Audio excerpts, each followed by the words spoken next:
Let's go live. And this here. I'm on YouTube, live on Twitter. And there we go. Set that back. Oh, yeah, that's good. There we go. Just go this way. And we'll have our editor work on that. Okay. We are live. We're back. Launch Radio, Geoff and Kira live. Episode 39. Hi, everybody. Happy Friday. Happy just chaotic 2020. Kira, it has been a year. Oh my gosh. It's like every day. Yeah. There's every something day. Going on. Like every day. It's kind of a lot to handle, actually. I feel like it's just been, overwhelming for a lot of people. I think because there's just so much out in the atmosphere as far as just everything. Yeah. It's an election year, and so people are just it's chaotic, and everybody has their opinions, but it's made things quite a... Yeah, it's interesting to see if you're able to take a step back and just look at how society is dealing with each other. Yeah. And it's just this constant push-pull, we're trying to figure out a common middle, and then others want to separate. It's really interesting from like a sociology perspective. To watch the shit show. Mm-hmm. Now, I personally don't like to be in it because I'm just like overwhelmed with so much like anxiety from everyone. The air is thick. Yeah. Everyone's angry. Mm-hmm. Everyone's resentful, and it's like, oh my God. I think that, everyone's really has like an edge with everything that's going on. And I think the one thing to keep in mind just while all this happens is a big reason for it happening is technology and social media. And because information is traveling so fast, and as recently as 20 years ago, information couldn't, probably recently as 10 years ago, even 5 years, things couldn't travel that fast. Right. And because the rate of information is going so much quicker, it's upping the fuel and energy in people's brains of like, all the angst is coming faster. Right. And so it causes, when there's debate or issues in the world, it causes the temperature to go like up much faster than it did, 20 years ago. Yeah, for sure. So I think that technology and social media are a big contributor. And I think that today, what we're going to discuss plays right into it. And I titled the episode, the podcast, "What is Cancer Culture?" Yes, I know there's cancel culture. Cancel culture's happening, but what is cancer culture? Cancer, cancel, cancer, cancel. Say that 10 times. That's so hard. You just actually did that really well. Cancer, cancel, cancer, cancel. Okay, cool. Quite complicated. So I wanted to discuss this, and I think we both have do you want to, what is your opinion of what's happening in the world with everything that, is being called cancel culture? People are being, apparently what's, quote, canceled left and right. What is cancel or cancer, which however you want to say it, but what is cancel, we'll call it cancel for now. What does cancel culture mean to you, and where, in what realms of society do you think that's happening, and what are the offputs of it? I think originally the premise of a cancel culture was when you would come across a business that was being misogynist or was being racist, and the social mob, of morality would come and say, hey, you're done. You're canceled. Mm-hmm. Even though the company would issue an apology, and it's not enough. The apologies are not enough in this culture anymore. There's a serious mob mentality of going after people and wanting more. And there seems to be like this, cancel culture is partly of how we treat each other, mm-hmm. and partly of the frustration of not getting or any real lack of consequence. You see all these powerful people getting away with so much stuff for so many years, and I think people are so fed up mm-hmm. that it turns into this, your apology is not enough. and I'm going to cancel you. And then all of a sudden the mob says, yeah, me too. And then all of a sudden you've got, thousands of people and hundreds of thousands of people that are gang up, and social media is a perfect ripe medium to use as a cancel. And I think it used to be with famous people, and now it's people are doing it to one another. Okay, but yeah, okay, so that's happening. But okay, so at the beginning you said something about a business. Like, how did they used to do it? You said with like in the olden days, is that what we call it? Like the olden days? Well, how old are we going? Well, okay, let's start in like the 1950s and 1960s. I don't know if people canceled things. How did you cancel somebody in 1950? Did that happen? I don't think you did. Nobody got canceled. So the people, if somebody wanted to, what was canceling? Was that just considered like people going after people physically? Or they just stopped going to that business and like, you know what, the guy's kind of a jerk. I'm just not going to shop there anymore. And they moved on. And they moved on with their life. But now it's, well, I'm going to use social media as the platform in order to literally burn down this business, either literally or figuratively. So it's social media that's allowing the canceling, or like allowing this to happen. It's a platform.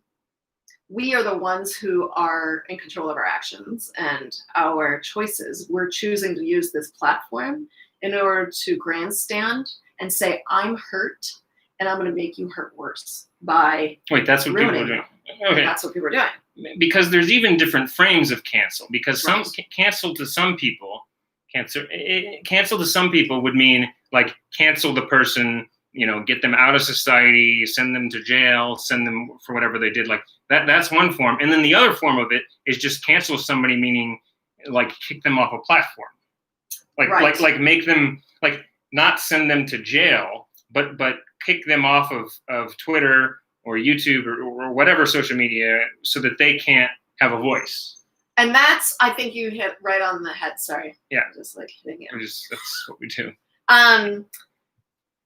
You hit it right there on the head. It's, I want a consequence. I want people to pay for whatever they did, and it's whether that's kicking you off something, whether it means going after you and ruining your livelihood, whether it means whatever it is. I want justice. I feel threatened. I fear you. Yeah. You've hurt me. I want justice. Whatever that looks like, in whatever capacity. In the eyes of the canceller. In the eyes of the canceller, whether the person being canceled did really anything wrong or not. So canceling can just be like, I'm going to report you to Twitter. It could mean something simple as, because I don't agree with your political beliefs, so I am going to report. I'm going to report this tweet. Yes. because you said that you something about politics or something, and that person doesn't agree with it. So I am reporting this tweet to Twitter. That's what would happen. That's one form. That's one form, and then it goes very extreme. Yeah. Where you've got celebrities who are worried about cancel culture and they're worried about saying anything. Celebrities. Yes. So celebrities have more to worry about than the regular. I think so, for sure. You've got a whole brand, a whole enterprise behind your name. And should you say something that's going to piss someone off, which is a natural thing that will happen because you can't just be everything to everyone. Yeah. People are quick to being like, your apology's not enough. I want you to hang. And it's like, to hang or whatever it is. Like, it's a very pitchfork witch hunt out there, And okay, so people talk about the mob. So what does that mean? So there's a mob of cancelers, but all the cancelers aren't on the same side, right? There's some cancelers. Everybody has their own definition of what the mob is. Well, right? Here's the thing: humans have a herd mentality. Yeah. If you, for example, Geoff, you're walking down the street on Hollywood, and you're just gonna go get a sandwich at the local deli, and you see 1,000 people bolting and screaming the other direction. Mm-hmm. Now, do you keep walking, or are you like, oh my, should I be running? Because there's obviously something going on, right? You mean if I'm going to my local, like to get a steak or something? Yeah. Like if I'm walking to the deli and I see a crowd, angry and crowd. they're not angry. They're like screaming for their lives. Something bad is happening up there. Up where? Like, wherever they're coming from. Oh, they're like, so they're just screaming. They're just screaming and running. Think of a movie. I would be confused. Right. And you'd be like, wait, I need to find out why they scream. And then you start running because you're just like, with them. Well, of course, because you're like, they're fearing for their life, so I'm going to fear for mine.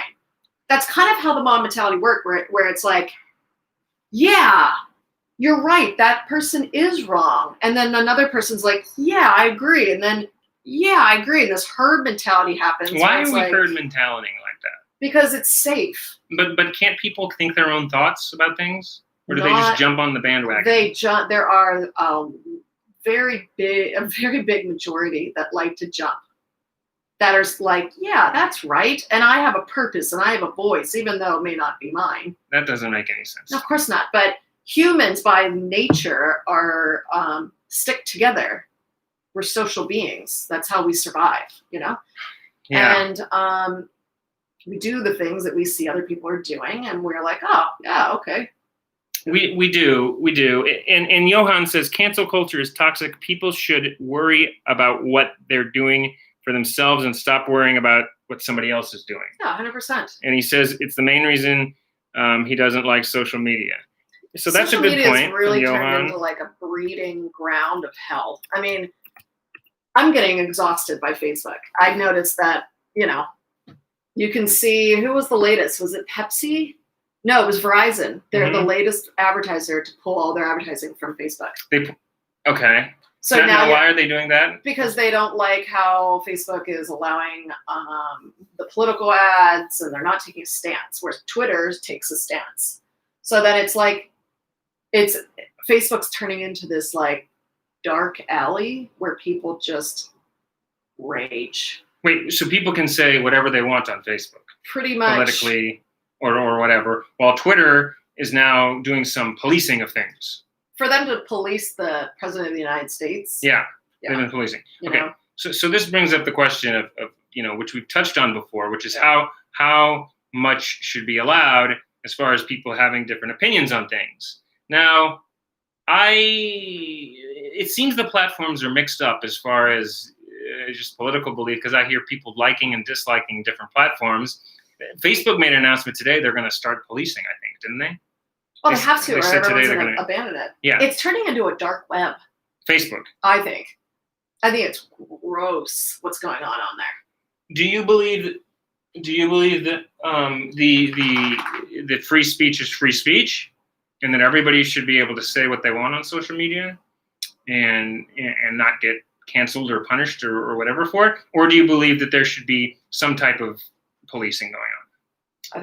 I think as a platform, when you create an environment where people can just say whatever they want, that can breed a lot of negativity. And when you create a platform for all kinds of humans from all kinds of cultures from everywhere coming together, you have a moral obligation to create a safe environment. And if you are allowing people, and essentially social media platforms are changing and transforming the way we treat each other. And they realize this. That's power. It's a ton of power they have. Society's changing because of social media. Yeah. Because of an algorithm. I mean, it's bizarre to think. I mean, yeah. So yes, absolutely. They have a moral obligation because they are the reason why we are changing. Yeah. Yeah. And I've talked about it in the past. I feel like, so because of what we said at the beginning, which was, you see these changes happening with platforms and such, and canceling going on, but because information's traveling faster and that all this is happening faster, right. The problem we're having is we're not able to have some type of rules with this stuff that's like universally kind of accepted. Like when the Constitution was written, it was like universal rules that kind of everybody went in on, because they could each side could police each other, kind of, everybody could keep things in check. And I feel like there needs to be a system of checks and balances somehow within that, where people can keep each other in check as far as what's allowed. I think so too. It's been and what's not allowed. It's been, hey, because there's it's so a much mess. freedom. There's too much freedom. Yeah. There needs to be some sort of code of conduct, right, that we all universally agree upon. And you would hope that you, Geoff, and everyone else, and myself, when you wake up, have a personal code of conduct of how you present yourself. Not everyone has that, or they think they do, and they're standing up for themselves, even though they're bashing another human being. That's their personal code. There needs to be someone saying, that's not right. That's not the society we want. Right. So in the 1700s, when was America founded, or when was all that happened? 1700s? 1774. Okay. So this was happening in real time, physically, because there was no Apple or no Twitter in 17 whatever. There'd be mobs. And so people were saying, and there probably were mobs. There were mobs. Of course there was. And so people were saying, Tea Party. People were saying, we need some type of, they literally said what you just said. Right. We need some type of thing to keep things under control here. Right. And because it was literally getting out of hand as far as just what people were doing to each other and just the crime. And you need some sort of moral guidance of some sort. We've touched on it before, and I think the lack of having any sort of spirituality or religion or something that holds the glue together, something that holds people together, the act of forgiveness and moving on is gone. So that's okay. That's where the cancel culture comes from. So that's a big piece of it. Yes. I refuse to forgive you. I want you to hang. And it's like, so to me personally, what I believe cancel culture is two camps. One camp that says, yes, people can change, and I can forgive you, and I can help you grow. Okay, that's one group, right? And then the other group that says people don't change, which is ridiculous. But that group is the cancel culture group. Where they are so resentful, so angry, so hurt, so whatever, triggered, that they refuse an apology, refuse to move on, refuse to forgive. They're so angry. It's like visceral nightmare right now of people not being able to move the F on. You know? They get stuck. They're really stuck in this what do you think? I want to hold this burden all the time. What do you think forgiveness, how do you define forgiveness? What does that mean? What does forgiving somebody mean? I mean, I think personally, if I forgive someone, that means not so much, yes, I say, yes, I forgive you, however the person apologized, however it came across, however humbled they are, the forgiveness comes from you inside. You have to forgive the person through and through. I heard somebody say once, forgiveness is giving up all hope of a better past. Oh, that's brilliant. Great, right? You should have just said, you know what? I have something magical to say. Be or not to be. To mask or not to mask. I heard somebody say today, are the cases of coronavirus going up because what was it? There's more cases happening because are there more coronavirus cases happening because we're testing more, or is there more testing happening because there's more cases? To be or not to be. We're in a paradoxical society, folks. Nicely way. But anyway, the forgiveness part is a really tough thing for people right now. They refuse to forgive. And now that doesn't mean, okay, I forgive someone and I'm not hurt still. You can still feel pain, but it's up to you to work through the pain. And that doesn't mean giving up. It doesn't mean that when you forgive someone, that means you're accepting their behavior, two, that you have to go to their business or that you have to support them. It's just allowing the burden off of you. Off of you. Right. It has really nothing to do with them. You allow the forgiveness. You let it go. You let that shit go. So you don't carry around a gigantic big rock of resentment and anger, and you're like, I hate everyone. I hate men. I hate raw. And it's like, nobody wants to be around that, and that doesn't change society. It just makes you a really bitter, angry person, and nobody likes that. It's not a good look for anyone. So that's that. And so with this forgiveness thing, I think it is interesting. And by the way, Will Culpepper, wow, he gave us $10. That's great. It's very nice of him. Thank Will you. Culpepper, That's awesome. Thank you. Cancer culture to me is the fact that I have friends of different races that treat me differently now because I'm white. Very sad. I've never had a problem with anyone before this. Thank you, guys. I mean, everything that's happening in society right now, is...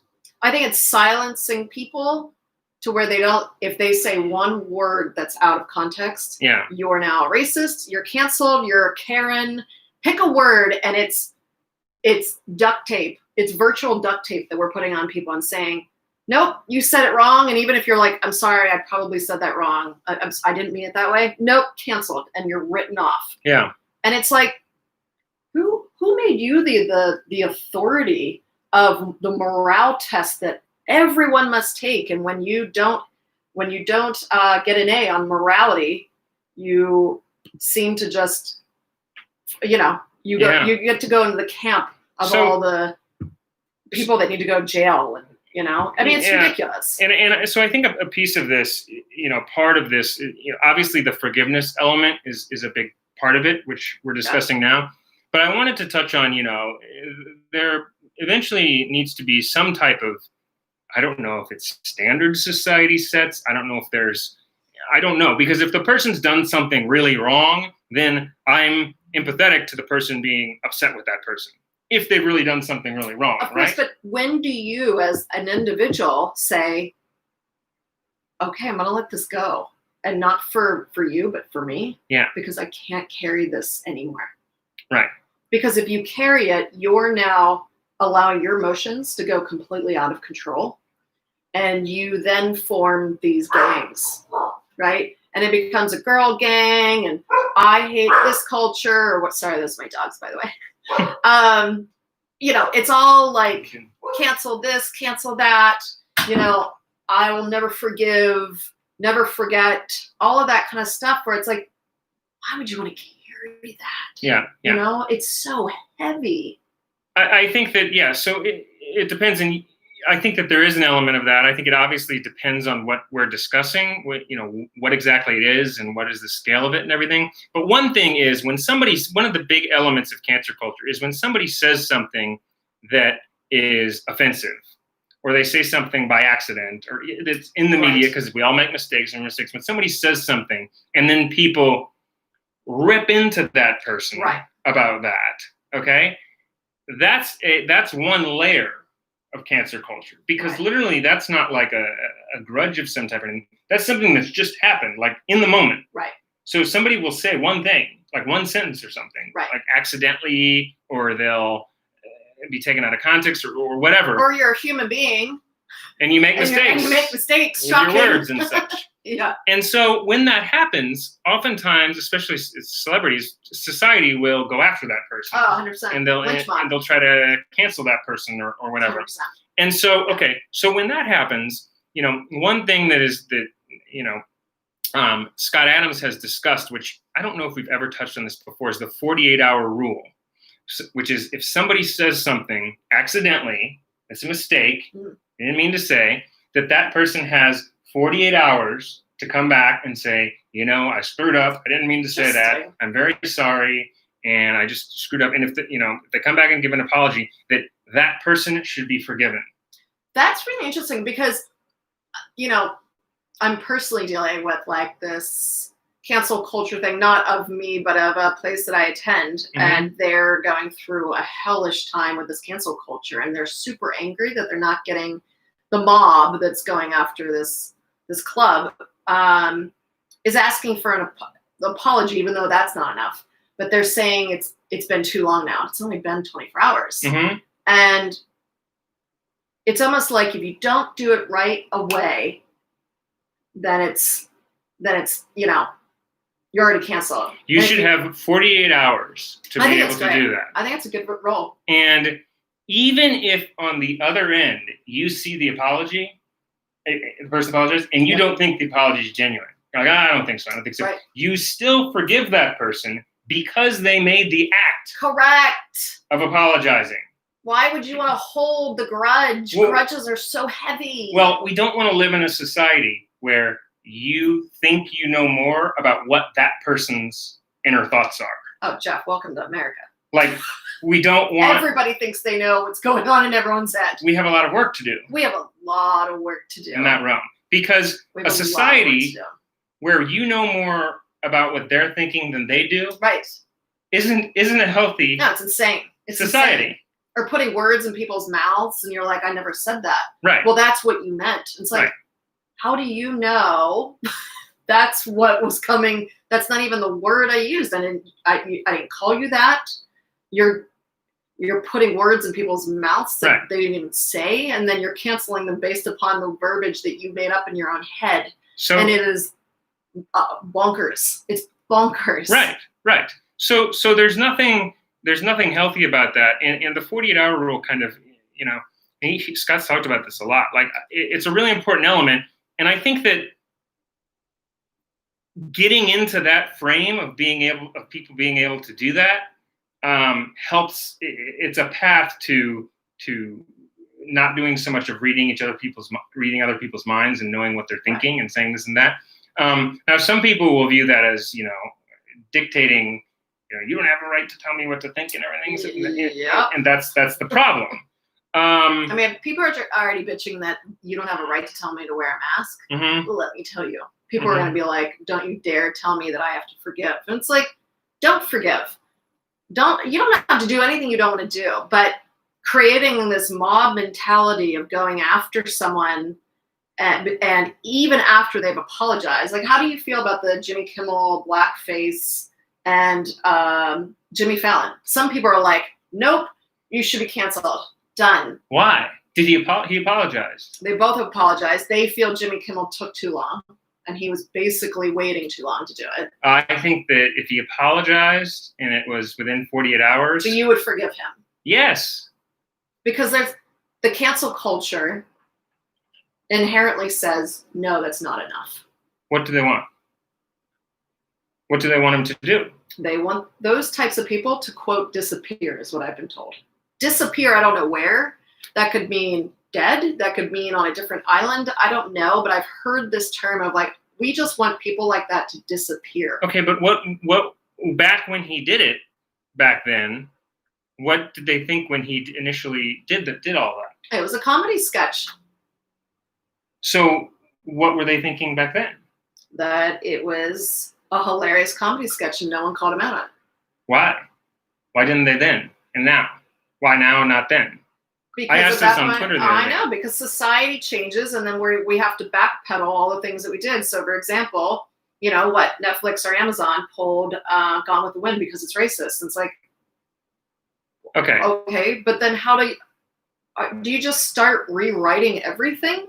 And then you've got the statues. I mean, you start getting, yes, there's certain things that need to take place. And then there's others that are like, whoa, you're like trying to rewrite everything. Okay. And then there's the camp of, I want to burn it all down, burn it down. And then there's the camp that's like, okay, can we like move the F on and figure out a better way to live amongst one another? Okay. Well, first off, one other piece of extension of the 48-hour rule is what Scott's other part of it is the 20-year rule, which is in 20 years, if something happened more than 20 years ago and something comes up, that person is a different person. Right. Literally, that person is a different person. Goes back to what I said. Some people believe people don't change. Right. And I deal with this constantly where it's like, being a men's wellness advocate, where it's like men don't change.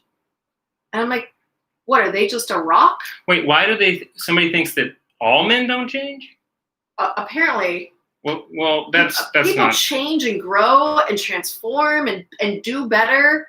They make the attempt to be a better person, to say and just to dismiss someone and say, you know, you'll never change. You are who you are. You're a horrible person. You're evil, and you're just like white. Well, that's okay. So but that's what culture cancel culture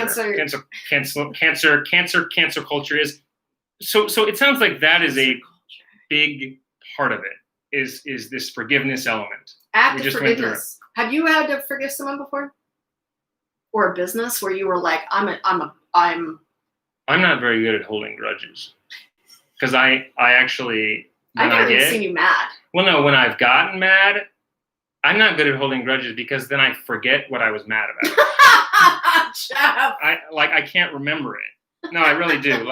And sometimes I try to remember it, but I just have too much going on to when you're ADD, literally ADD like me, there's so much going on in your brain that it doesn't really want to store grudges. It's not very good at storing grudges. That's actually a nice positive thing of ADD. You always hear of the negatives. You know, my mom has ADD, and it's just like, oh my God, pay attention. I have friends and I'm like, it drives you nuts. But actually, that's actually a good thing. That's actually a positive of having ADD, where you can't hold a grudge because I try to hold grudges, but I'm not good at it. I'm just not good at holding grudges. Everyone's like that. I'd be surprised. I'd be interested if anyone out there who has ADD feels the same way. Though I wonder if it's just. Is anybody else bad at holding grudges? That's a good thing. Asking the universe. I mean, I kind of forgive people. That doesn't mean I'm not hurt still. Mm-hmm. But I don't want to carry that load anymore. So I have to say, you know what? I'm going to just let this go, and we can move forward. Yeah, and Johan and Will, I see your questions. We'll get to you in 1 second. But yeah, and I think that that we'll let this go. So I think that the forgiveness element. Now, I mean, if somebody goes out and kills your dad or something, I think that then there's understandable, there's a whole spectrum of this, with holding grudges and stuff. I don't know. I mean, personally, I've often thought about this. If I personally was attacked and killed, for example, I wouldn't want this is me personally, my belief system. I would forgive that person. Right away? Yeah. But I would forget that so she Who's was Kira? We're forgive and forget. So we've got forgive and forget. Geoff is like, who's Kira? I don't even know what I'm supposed to be holding a grudge about because she died. I don't know. It gets confusing. No, But if someone killed my mother or my father, okay, that's probably a better example than using myself. I would forgive that person. I have that I have that in me to do that.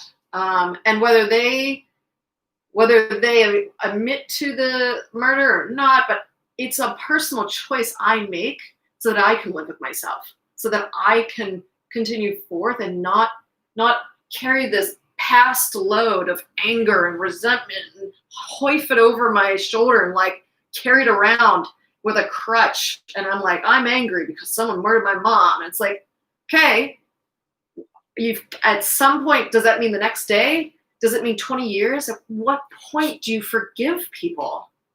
Maybe it comes from what society, I think, is trying to get to right now, which is how to handle crime and criminals, how to deal with what we're doing about police. Do we try to make criminals is jail, throw them in jail for life? Everyone knows when men and women come out of jail, it's not rehabilitation. Right. They have if they're a felon, they can't get a job.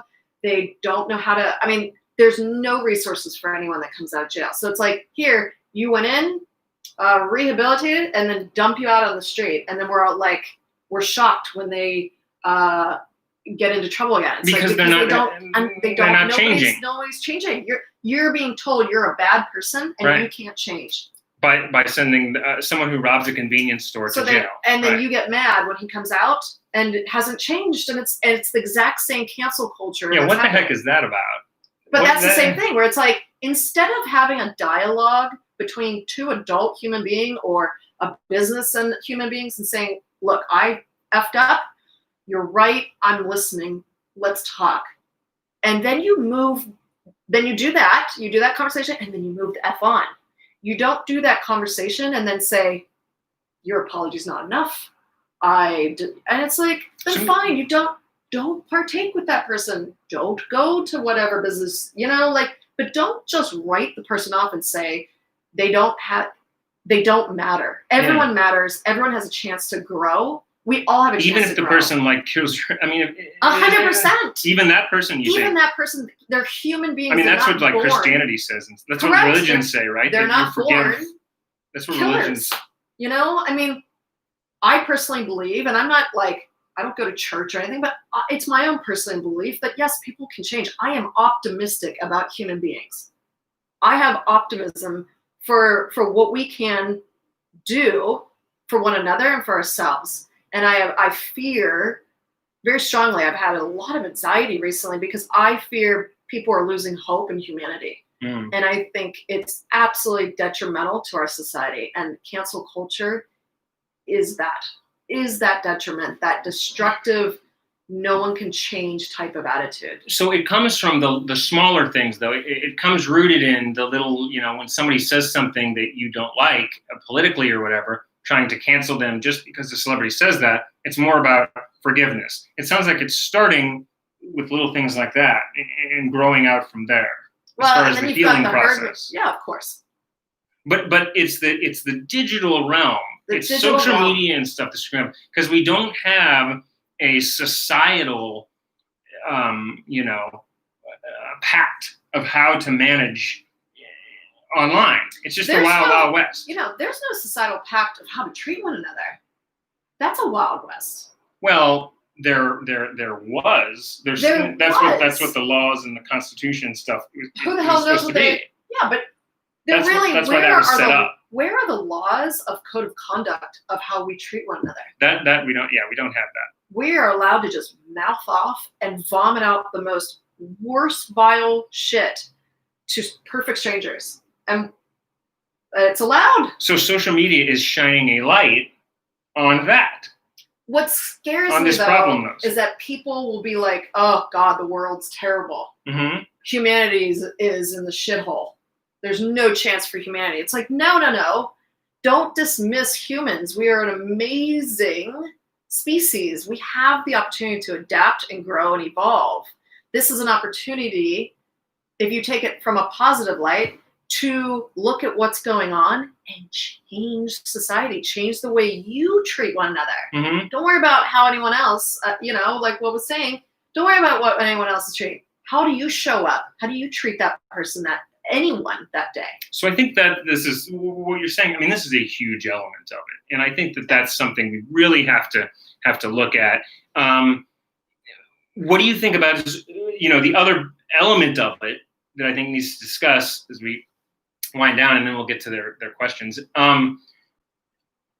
the social media companies and the platforms in that form of cancellation. When somebody does something politically or, that disagree, there's apparently people being canceled on the social media platform. Right. So people are talking about going to other platforms that are being set up. Like there's a platform called Parlay, or Parler, Parlay, one or the other. It's Parler. I've heard of that one. People are going to Parler, yeah. And it was a lot of conservatives, but now it's liberals going there as well. There's like the Krasensteins, who were huge Trump critics, enemies of Trump, just joined Parlay today. And it was very known to be more conservative, but it sounds like liberals are now getting on there now. I've been making the point on social media that if all conservatives are worried about being kicked off Twitter and they all go to Parler, well, then you're just in an echo chamber of everybody agrees with everybody. Right. So you have to have the other side, because Twitter's both. Otherwise, everybody's just talking to themselves. So it doesn't do you any good to say, hey, everybody go to Parler, because then everybody's going to get there and they're going to be like, oh, well, we all agree. This is kind of boring. Like, what do you do? I actually wonder what that would look like as a social experiment. Would you then start to because you're bored out of your mind, you've nothing, you're agreeing with one topic, maybe you find one that you don't. And then it's like, or that you're like, blue is the best color. And the other guy's like, green is, because it gets so insane that you have to have conflict in your life. So then you find ways amongst yourselves to start disagreeing. I wonder. Because you have to have disagreeing. So it splits more and more. Yeah, I wonder if humans would be, just have to have, I know that I know people who love conflict. Yeah. They live in it. Yeah. They are the trolls of trolls Mm-hmm. that are like, rah, type. They love the conflict. It fuels them. Yeah. And I'm worried that those people are so out there. There's they're widespread that they're getting other people to join in on their crap. And it's like you've got these leader trolls, and now everyone's a troll. Everyone's being bullied. So I guess and how do you? That's happening naturally, but how do you, as the social media companies and such? I don't understand a lot of this part of the cancel culture, because it's just like I hear the people paranoid and talking about being canceled, but then people get canceled, and it seems like if they've done something against the rules many, many times, then maybe they did it to themselves. Like that's their responsibility. However, if they didn't, it then depends what the rules are. Like how big are they violating the rules, or did they just disagree with it, politically? Like it's very wild, wild west as far as what's being canceled and what's not. And is the person who got canceled, did they do something wrong or did they not? And we don't have a set of like any guidance or rules with that stuff. And I don't know how we. I think it starts first with. I think social media is absolutely. There needs to be an overarching, universal set of rules. Something. I don't know what that is. But I think what needs to start first is like a universal rules of how to treat one another. Mm-hmm. And like if you don't abide by them, fine. But there is no core of humanity and connection and love and forgiveness and empathy and compassion. That all is like, I don't even know where it went, but it's not here anymore. So it starts in it starts in the morality realm, which gets subjective too with people, but of how to treat one another. You think it starts there? Like, yeah, I do. Okay. The act of forgiveness. Can people say that they actually truly, a lot of times that's lip service, like, I forgive you. And then the person will drudge up the past again. You're like, wait, I thought you forgave me. And now you're continuing on this drudging up the past shit. And it's like, people need to understand what it means to forgive and then move on. And you don't have to just cancel a human being because you don't agree with their apology. You can say, you know what? I don't accept your apology, but I'm going to take my voice and my anger somewhere else because I'm not going to create a firestorm. But people love the grandstanding and the ego trip of social media, of getting on, being like, yeah, I just burned this business down. Not literally, but like from a verb, from a language and type of perspective that they're able to destroy people's lives. Well, that's if you're just trying to destroy people's lives, that doesn't because you're make sense. So emotional, so hurt, so resentful that you just want to burn all of society down. I don't even know why. To me, it's just insane. It's insanity. Yeah. Anyways, let's get to the questions. Okay. Thank you for the tip, Will Culpepper. That's very, very nice of you. We actually have people tipping us now. All right. So Johan Eitz, what's up, Johan? He is the greatest. I always talk to Johan. Back in the day, you could say what you want, when you want. Absolutely no one got offended. So many people get mad nowadays for anything, for no reason. People just need to put the phone down. I think it's fair. Makes a so good there point. are things that like maybe those people were offended and they didn't feel comfortable to say it out loud. Maybe those were offensive years ago and they didn't feel comfortable, And now people are getting their voice and they're getting encouraged because they see other people raising up and using their rights. And I support that. But there's ways to do it. There's ways to make society better in a constructive way, not burning it down. But okay, that's right. There needs to be something to do with that. But like, even if you see like movies, like, we mentioned like Gone with the Wind and them changing that. But even you look at a movie like There's Something About Mary, which remember There's Something About Mary, where there was like crude humor, like very crude, What's the other one? crazy, Will dark Smith? humor. There's a Will Smith one, and what's his name? Kevin Smith, where they're like Will Smith. gay. They act like they're gay firefighters. Oh, It's like I forgot the name of it. Kevin James. Kevin James, yes. And Will Smith. Yes. Yeah, what was that? That one, it is so bad. Mm-hmm. They say like words like that are like horrible. Really? About gays and I'm like, holy shit. And it was supposed to be a comedy. And back when it came out, it was a comedy, but you can't even watch it without cringing because it's so awful. It's so awful, and you don't hear people going after them and saying, well, that needs to come off. If that's the case, all movies. Well, I'm sure some people are going after them. Yeah, but that would mean all movies and all music prior to 2000 get canceled. 18. Yeah. Just wipe it clean. Cancer. So okay, so yeah, right. Like there's that one. There's something about Mary. Like those movies with crude humor. But like, where does it end? Well, where does that stuff end? And I'm not following. There are people on Twitter that back 10 years ago when Twitter started, 12 years ago, were making jokes like the something about Mary humor. Right. We're just making those type of jokes. Right. Now there's people, and the right likes to say the left does it, and no, you people on the right, you people do it just as much. Because I watch you. You both sides do this. Both sides are guilty. Both sides go after stuff. I see it on both sides. Okay, but people on the right go after tweets of people making there's something about Mary humor, which is crude and inappropriate, trying to cancel those people. Saying, look at this humor. This guy's, a sex maniac or but he was making humor like there's something about Mary was. And he might be not in the... Apparently there's a rule book now of what you're allowed to say and what you're not allowed to say. On social media. But just in general, but what we need the rule book. But back then there wasn't. No, of course not. But not everybody has the rule book. Humor was different back then. Here's the thing: not everyone is evolved as you are. Yeah. And we seem to have like a really standard where it's like, if you're not hitting my standard of what you should be at, done, canceled. And well, that's ridiculous. You're not so I'm sorry if someone's not as evolved as you are. Evolved in what way? In higher consciousness, in empathy, in all of that. And everyone's triggered by different things. Everyone thinks maybe a flirt is like seen as wildly inappropriate and abusive. I mean, things are getting really out of control. Mm. And you can't tell what's real anymore and what's like, because it just seems like this culture is just, well, screw it. I don't even talk anymore. Talking doesn't do anything anymore. Let's just light it up.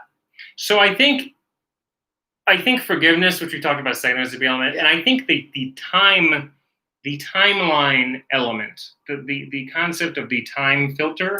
I love that idea. Is a big element. Which 48 hours. Well, 48 hours and 20-year rule, which Scott Adams has, like that's one element. But I think that there's a timeline thing that I see both sides doing it. That I think it's our concept of time. Yeah.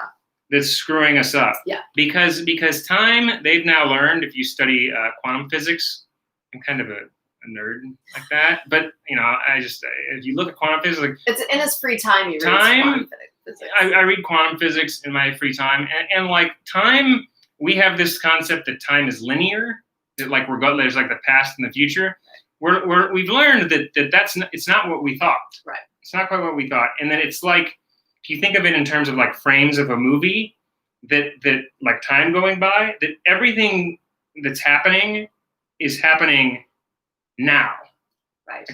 Everything is right now. Right. Now, since our brains are grown up thinking of past and future, it's hard to wrap around what that much bigger concept is. Right. But because we're seeing things linearly, like the past, we're seeing the tweets, and we're mixing up past and present. Right. We're mixing up, and like we think that's happening now because our brains are like reboot. Like I see people doing it, and so it's this quantum image of the past, present, and future of how we think about the past that's screwing us up. So we need to look at time a little bit more. So That's I would say forgiveness, and I would say time, and it's hard for people to wrap themselves around that. But there's all time is happening all the time. That's the big thing to know. Is all time is happening wrap your head around all the time. So good luck wrapping your head around that. Okay, so I like getting into this. Anyway, we got one more from Will. I wonder why if even someone says something accidentally or on purpose and someone is offended, why should that result in such violence? Whatever happened to arguing? Oh, people still argue. They argue, but with no end. The end that they want is to crucify the person. And, you're right. Well, it's like, what happened to being able to disagree with someone and then still being friends with them? And having a civil conversation or a civil argument. You can have an argument. That's what Kira and I try to do. We fight. We try to fight for you guys. We fight each other because we want to show that we can still be twin brother and sister and doing this, but we can fight. And then at the end of the day, we're like, okay, all's good. Time to go get a soda and hang out and have some trail mix. And it is possible to disagree with one's opinion, one's political stance, one's belief system, and still be respectful and friends with them. It is possible. It's possible. Believe it or not. Believe it or not, we have lived this long on Earth and have made friends and have partners and loved ones and family members who we didn't cancel because they believed a different political stance than we did. It is possible to agree to disagree. Believe it or not. It's possible. One more. He says, or Jamie89 says, the title says cancer culture. It sure does, Jamie. That was it's cancer culture, it's cancel culture. It's quite the dilemma. I like cancer culture because it's actually really interesting to me because it's a play on the words, one, and two, and I didn't come up with it, so I'm not. Yeah. I came up with it accidentally. Yeah, he came up with it accidentally, but I thought it actually. I thought he did it on purpose. I'm like, that's brilliant because it's a play on the fact that it's so widespread and it's spreading like a wildfire. It's spreading like a cancer, and it's a cancer in our society. It's brilliant. Yeah, so cancel culture, cancer culture. Cancel culture is a cancer in our society that needs cut out. Radiation, that shit. That's correct, Jamie. It is cancel culture is cancer because I agree absolutely. Will says Occam's razor. Well, I have a lot to say about Occam's razor, but I'll say that later. Cancel culture is cancer. It sure is. Launch TV is the best. Thank you, Will. Anyway, that's what we got for you guys today on this one. Cancel culture, episode 39. Twin sister and I. Thank you so much for all your support. We love you guys. Here at Launch Radio, we're the future, and the future is Launch Radio. Geoff and Kira Live. Bye. Peace out. And